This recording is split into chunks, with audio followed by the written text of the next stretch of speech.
Hi, this is Accutek Car Audio and Visual in Winchester. There's a video of a KENWOOD DMX8021DABS installed into a Transporter T5.1.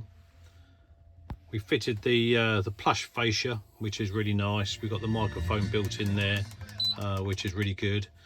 So you don't have it hanging down from the headlining or anything like that. It's all mounted in there.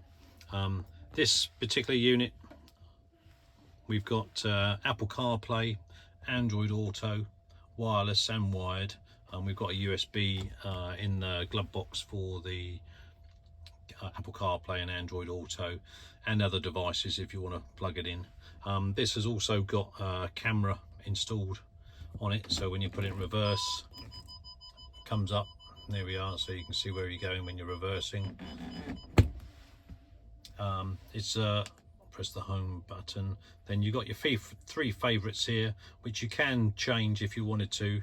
If you go onto the sources, then you can, if you wanted to, press and hold and move it. Nice little feature. So whenever you press the home button, there you are, there's your three favorites there. If you were to press that when you've got your phone connected, it goes directly to CarPlay phone for wireless Apple CarPlay. If you'd like to have this done in your Transporter T5.1 or any other vehicle, then please give us a call on 01962 886 900. Thanks for watching.